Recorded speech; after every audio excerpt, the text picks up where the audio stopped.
আজকে পাতাকপি ভাজতে আসছি। সালাম আলাইকুম। এই যে পাতাকপির আরবিতে মালফুট করে।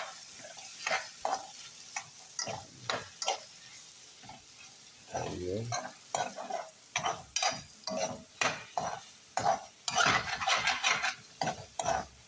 পরে এর ভিতরে যেমনি হালাইবেন এমনি হইব। শুধু লবণটা ঠিক রাখবেন আর একটু হলদি দিবেন, কাঁচামরিচ থাকলে দিয়ে দিবেন, আর না হইলে লাগবে না। দেখছেন পরে এর ভিতরে যেমনি হালাইবেন এমনি হইব।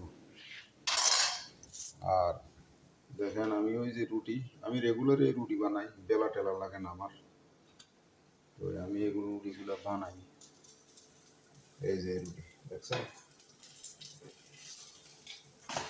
এই যে দেখেন বানাইতেছি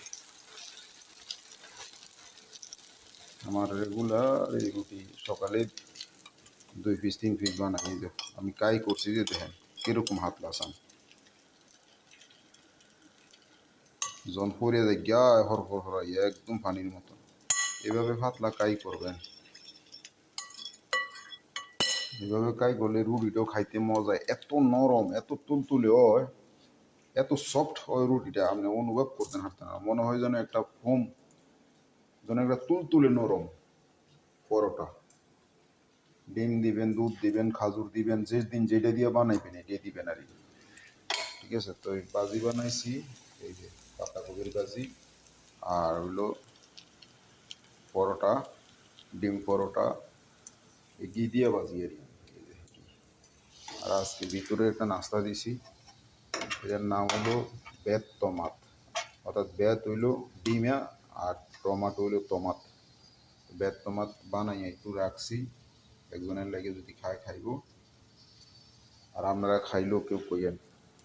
তবে খান আর না খান, লাইক কমেন্ট শেয়ার করেন, শেয়ার করতে ভুললেন না। দেখছেন কোনো বেলাবেলির কোনো হিসাব নাই, বেলুনের কোনো হিসাব নাই, বেলাবেলির কোনো হিসাব নাই। পানির মতন পাতলা করে যে সাইডে দিবেন করে আর দিতে সামি দিয়ে বা কাজ করে যেমনি দেন, দেখবেন অটোমেটিকলি হয়ে গেছে। ঠিক আছে, অটোমেটিকলি হয়ে গেছে। এইভাবে রুটি বানাইবেন, খাইবেন, বুঝছেন? তো এইভাবে রুটি বানাইবেন। আর আমি